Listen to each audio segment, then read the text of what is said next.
जी नमस्कार, मनु एकेडमी में आप सभी लोगों का स्वागत है। काफी टाइम से इस टाइप के मैसेज आ रहे थे कि जो जूनियर इंजीनियर असिस्टेंट की पोस्ट है ओएनजीसी में, जिसके लिए बेसिक क्वालिफिकेशन डिप्लोमा मांगा जाता है, उसकी सैलरी कितनी होती है, बेनिफिट्स क्या होते हैं, अलाउंसेस क्या होते हैं, उसके बारे में थोड़ा बताइए।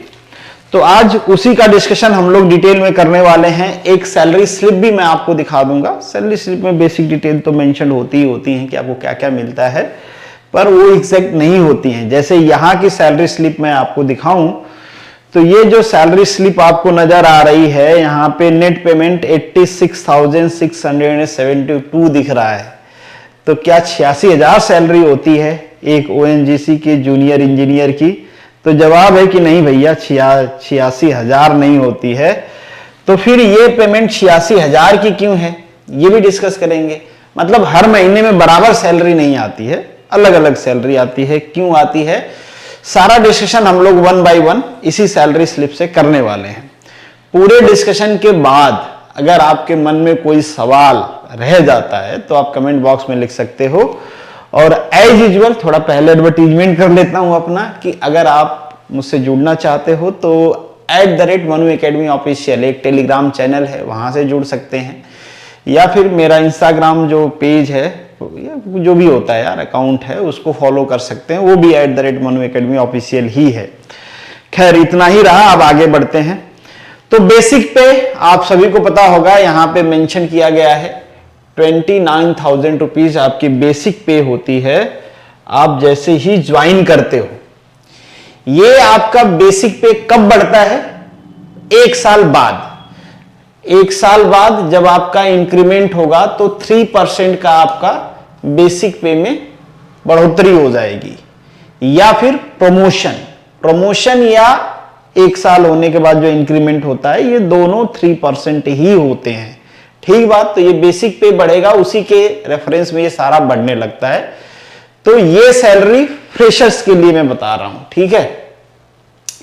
फिर यहां पे आपको नजर आ रहा है कि आपको दिया जाता है कैफेटेरिया का अलाउंसेस। ये पर मंथ होता है, फिक्स होता है, इतना मिलता है। इसमें चेंजेस होंगे ऑब्वियसली, उसी के ये बेस होता है, इसीलिए इसको कहा जाता है बेसिक पे। इसके हिसाब से आपको बाकी सारी चीजें चेंज होके मिलती हैं। मतलब ये है कि इससे ऊपर जिसकी बेसिक पे होगी डेफिनेटली उसका ये भी चेंज होगा, ये भी चेंज होगा, ये भी चेंज होगा, सारा चेंज होगा, ठीक है। पर जो ज्वाइन करेंगे उनके लिए ये सैलरी होगी, ठीक है। इसके बाद आपको यहां पे एक नजर आ रहा है LFA अलाउंसेस। इन दोनों को एग्जैक्टली ना, इन दोनों को मिला के पर्क्स कहते हैं, जो कि आपके बेसिक पे का 35% होता है। कितना परसेंट होता है आपके बेसिक पे का? 35% होता है। यहां पे अलग अलग लिखा गया है पर कोई बात नहीं, वो इतना ही होता है। तो जैसे बेसिक पे बढ़ेगा ये भी आपका बढ़ जाएगा। यहां पे पक्ष कहते हैं, कई सारे जगह पे अलग अलग इसका नाम होता है, अलग अलग कंपनीज में अलग अलग। जैसे इससे पहले मैंने मेट्रोज का बनाया था, वहां पे भी ये मिसलेनियस अलाउंसेस करके आता है, वहां पे भी ये 35% होता है। पर हर कंपनी में 35% नहीं होता है। 35% होने का मतलब वो कंपनी एलीट कंपनी कहलाती है, जहां पे ये अलाउंसेस 35% हैं। यहीं पे जो सैलरी के चेंजेज होते हैं वो हो जाते हैं, डिफरेंस जो क्रिएट होता है वो हो जाता है। ऑयल सेक्टर कंपनीज में जनरली ये 35% के आसपास रहता है, ठीक है। ये हो गया आपका। फिर ये तो ठीक है, ये डिडक्शन है, कहीं पे ज्यादा मिल गया। अब ये जिनकी सैलरी है उनको ज्यादा मिला होगा, माइनस लिखा है ना, तो ये डिडक्शन है, इसको छोड़ दीजिए। फिर ये as it is house allowances है आपका 1000 रुपीज का। तो ये ऐसा नहीं कि 1000 रुपीज का आपको हाउस अलाउंसेस मिलता है, नहीं। अब क्या होता है कि आप कैसे ज्वाइन किए हो, फिर कितना दिन आप बाहर रहे, फिर ज्वाइन किए, फिर हाउस के लिए अप्लाई किए, तो उसके बेसिस, मान लीजिए आपने हाउस के लिए अप्लाई कर दिया, ओएनजीसी का हाउस मिल गया आपको, तो उस समय तो अलाउंसेस मिलेंगे नहीं। तो अब कितने टाइम बाद मिला, तो उसके हिसाब से ये दिया गया है। पर ये होता कितना है वो मैं आपको बता देता हूं। ये X, Y, Z करके कैटेगरी डिसाइड करती है ओएनजीसी, ठीक है। उसके बेसिस पे ये मिलता है। यहां पे भी 2 और टाइप्स होते हैं, X, Y, Z में भी 2 कैटेगरी डिसाइड किया गया होता है। एक होता है IDA, जब आपका 50% से ज्यादा हो। एक होता है IDA, जब आपका 50% से कम हो। इसका मतलब समझ रहे हो ना, इंडस्ट्रियल डियरनेस अलाउंसेस ये जब आपके 50% से ऊपर हो जाएंगे तो जो XYZ कैटेगरी की सिटीज होती हैं उसमें जो आपका हाउस मतलब HRA होता है वो 10%, 20% और 30% का होता है। कितना होता है? 10%, 20% और 30% का होता है। अगर यही आपका 50% से कम है, 50% से कम है, इसका मतलब क्या है कि ये, अच्छा ये XYZ बताता हूं अभी क्या है। 50% से कम है तो बहुत ज्यादा वेरिएशन नहीं होता है, ये 10 का 9 हो जाता है, ये 18 हो जाता है, ये 27 हो जाता है। ठीक है, 10 दूना के 20 दूना के 30, 9 दूनी 18 तिया 27, हिंदी में पढ़ रहा हूं। ठीक है, तो ये उसी के रेशियो में वेरिएशन होता है। ठीक है, तो अभी क्या है, अलाउंसेस 50% क्रॉस नहीं हुए हैं, तो अभी जो आपको HRA मिल रहा होगा वो ये मिल रहा होगा ना, क्योंकि ये जब आपके DA होता है ना, ये 100% क्रॉस होता है तो वो रिवाइज होकर आपके बेसिक पे में ऐड हो जाता है ना, जिसे हम पे स्केल कहते हैं। जैसे अभी 7th पे स्केल चल रहा है, उसके बाद ये जो आपके अलाउंसेस हैं, इंडस्ट्रियल डियरनेस अलाउंसेस, ये बढ़ रहे हैं। तो अभी ये 50% क्रॉस हुआ नहीं है, अभी कुछ वो 37% चल रहा है ना, तो अभी ये क्रॉस हुआ नहीं है। 37% है तो आप ये वाली जो आपकी है 9, 18, 27% ये आपको मिलेगा। मतलब यहां पे अभी कम ऐड हुआ है, इससे ज्यादा अलाउंसेस मिलेंगे अगर पूरा मंथ का लिया जाएगा तो। ठीक है, इनका कम दिन का है, इस वजह से ये 1000 रुपीज मेंशन किया गया है। फिर यहां पे है आपका वेरिएबल DA, वही DA जिसकी मैं यहां पे बात कर रहा हूं। यहां पे ये कुछ 9425 रुपीज ऐड हुआ है। फिर है आपका CMRA, मतलब कन्वेनिएंस रिम्बर्स मेंटेनेंस रिम्बर्समेंट एक्सपेंडिचर। ये बेसिकली ट्रांसपोर्ट अलाउंसेस, ये सब मिला के बाइक कोई आपके पास है तो एक तरह से कह सकते हो उसका मेंटेनेंस, पेट्रोल, ये सब चीजों का मिला के आपको दिया जाता है। तो ये कुछ है आपका 3945 एंड 500, ये उसका अलाउंसेस हो गया। ये जो दो आपको नजर आ रहे हैं इस सैलरी में, ये है ओवर टाइम, तो ये हमेशा नहीं मिलता है, पर जनरली ONGC में जूनियर इंजीनियर पोस्ट के लिए देखा गया है कि 20 to 30 आवर का ओवर टाइम मतलब करना चाहो तो मिल जाता है, मतलब करना ही पड़ता है एक तरह से मान लो। तो ओवर टाइम का भी रहता ही रहता है, आपके हर सैलरी में ओवर टाइम आपके रहेगा ही रहेगा, मोस्ट प्रोबेबली रहता है, ये बाई लॉ रहेगा ही हमेशा। ये तो नहीं है जब आप ओवर टाइम करोगे तभी मिलेगा, पर चूंकि ये डबल होता है, ट्वाइस होता है ये, तो इसकी बेनिफिट ज्यादा होती है कि थोड़ा भी आपने ओवर टाइम कर लिया तो आपकी जो यूजुअल सैलरी है उसका 2 टाइम में मिलता है। ओवर टाइम कैलकुलेशन कैसे होता है, इसके लिए तो आपको इंडस्ट्रियल एक्ट 1948 पढ़ना पड़ेगा। मैं पढ़ा भी रहा हूं, एक कोर्स में चल भी रहा है वो भी, पर वो आपके लिए नहीं है, जूनियर इंजीनियर के लिए पोस्ट जो आती है उसके लिए नहीं होता है। खैर उसकी बात क्या ही करें। तो इन शॉर्ट आप समझ लो ये ओवर टाइम है, तो अगर जनरल सैलरी की बात करें तो उससे ये कट डाउन करके बाहर निकाल सकते हो, क्योंकि भाई ओवर टाइम तो ओवर टाइम होता है, अब तो आदमी आराम करना चाहता है ना, ओवर टाइम कर रहा तो ज्यादा मिलना चाहिए, तो ये ओवर टाइम है, अलग अलग स्लॉट में किया गया है, शिफ्ट में किया गया है, इस वजह से यहां पे ये अलग अलग मेंशन किया गया है, जिसकी सैलरी स्लिप है उसके सैलरी स्लिप में। फिर यहां पे आपको एक अलाउंस दिख रहा है यूनिफॉर्म रिम्बर्समेंट का, ये कुछ ज्यादा ही आपको नजर आ रहा है, 45,000 नजर आ रहा है। ये क्वार्टरली पेमेंट होता है। क्या पेमेंट होता है? ये क्वार्टरली पेमेंट होता है, और इनकी जब ऑफिशियल आप पेमेंट की जो गाइडलाइंस हैं वो पढ़ोगे, जो डॉक्यूमेंट्स है ONGC का वो पढ़ोगे, तो उन्होंने ऑफिशियली इसको मेंशन कर रखा है कि ये जो अलाउंसेस देते हैं ना बेसिकली वो, ये अलाउंसेस इधर जो आपको डिडक्शन नजर आ रहा है, इस डिडक्शन में 2 डिडक्शन आपको नजर आ रहा है, एक NPS का डिडक्शन है और यहां पे एक आपका पोस्ट रिटायरमेंट बेनिफिट स्कीम का डिडक्शन है। ये दोनों डिडक्शन मंथली होते हैं, इसको ऐड कर लीजिए, ये 15,000 के आसपास होते हैं, और ये क्वार्टरली होता है, ये 45,000 है।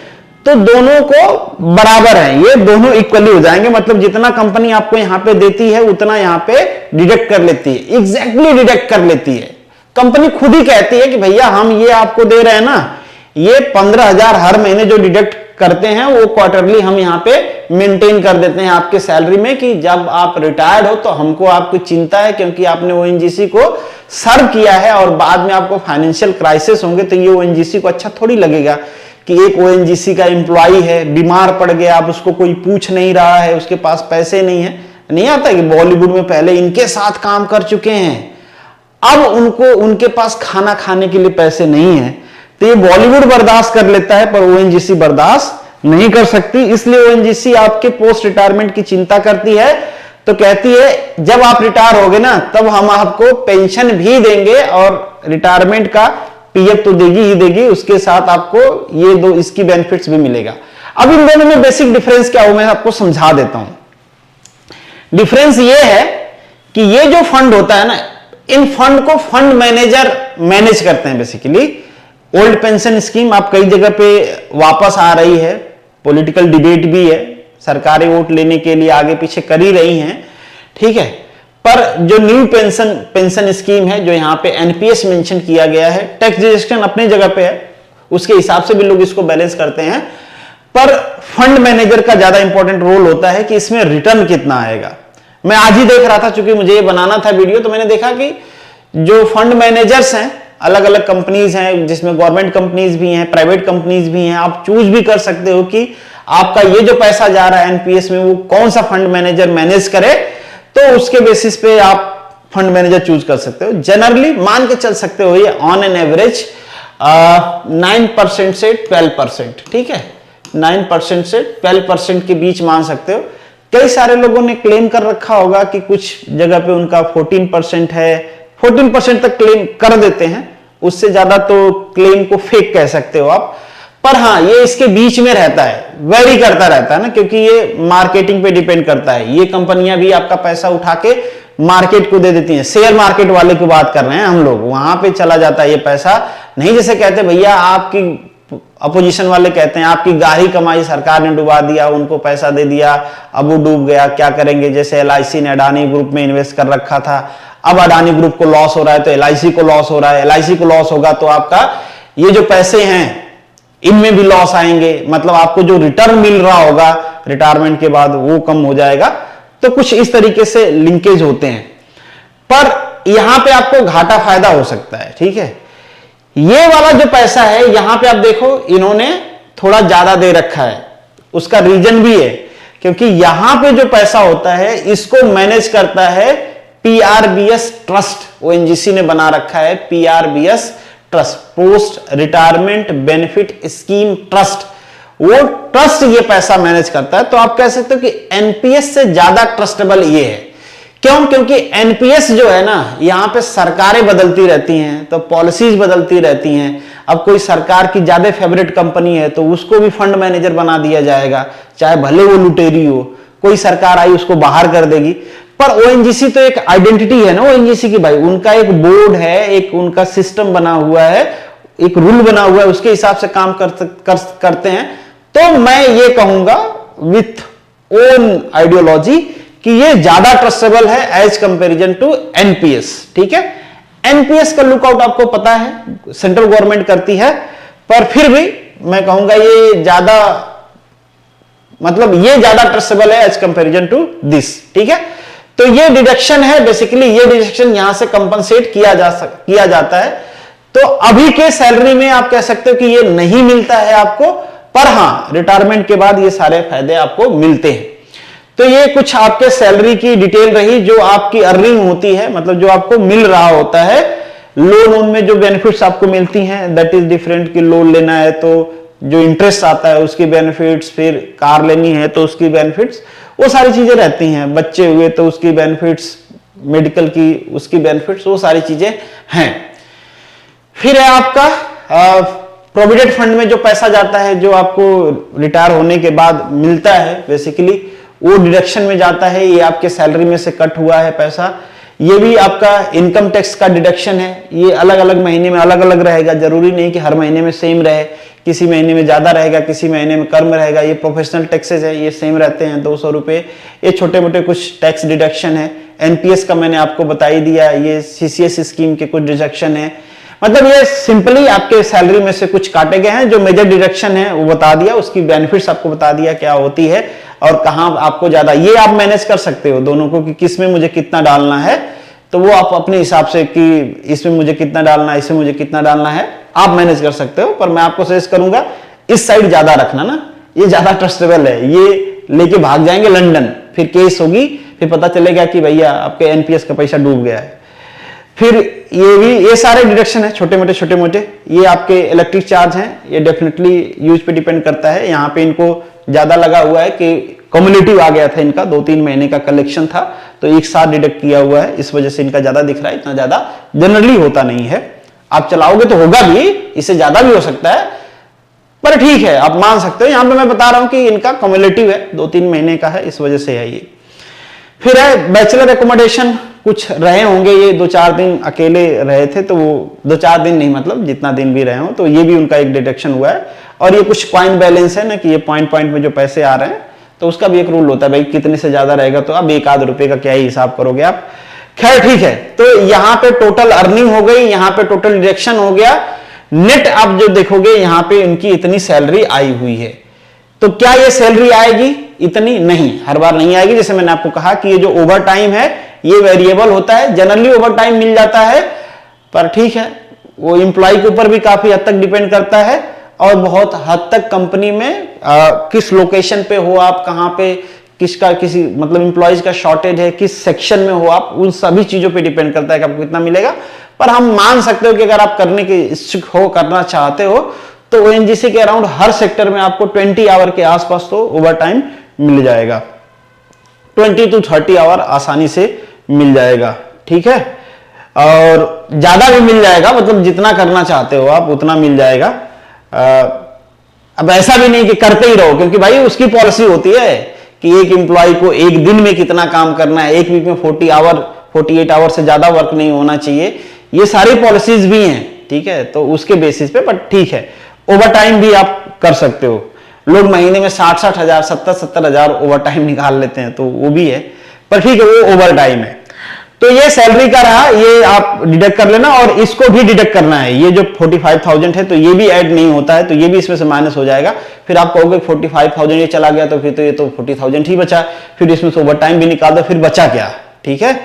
तो इन शॉर्ट अगर ऑन एन एवरेज बात किया जाए कि ऑन एन एवरेज सैलरी कितनी होती है मंथली, अगर स्टेट किया जाए कि भाई उसमें ये निकाल देते हैं, ओवर टाइम नहीं रहता है, ठीक है, ये भी निकाल देते हैं, कटिंग वाला जो मेजर कटिंग है या जो ये क्वार्टरली सैलरी आपको मिलती है वो थोड़ी ज्यादा होती है, तो 50K से लेके 55K तक आपकी ऑन एन एवरेज सैलरी होती है एक जूनियर इंजीनियर असिस्टेंट की। अब कई सारे लोगों का सवाल होगा कि क्या इसमें लोकेशन का भी फर्क पड़ता है क्या? मान लीजिए कोई एकदम बढ़िया वीआईपी सिटीज में बैठ के काम कर रहा है, कोई ऐसी सिटीज में है कि जहां पे मतलब भाई सुविधाएं नहीं है, बेसिक सुविधाएं नहीं है, तो उनको कैसे मिलते हैं? तो एक लोकेशन बेस्ड कंपनसेटरी अलाउंसेस होता है ओएनजीसी में, कई सारे कंपनीज में होता है जहां पे हार्ड लोकेशन होती है, शॉप लोकेशन होती है वहां पे, तो लोकेशन बेस्ड कंपनसेटरी अलाउंसेस होता है। एग्जाम्पल से इसको ऐसा कुछ समझिए कि मान लीजिए कोई आदमी एकदम आराम से अहमदाबाद में, गुजरात के अहमदाबाद में बैठ के जॉब कर रहा है, और कोई आदमी है अंडमान एंड निकोबार में जॉब कर रहा है, तो अहमदाबाद वाले से इसकी सैलरी 10 to 20, अब से अंडमान निकोबार मैंने नाम ले लिया है, तो 20% ज्यादा होगी। कितना ज्यादा होगी? 20% ज्यादा होगी।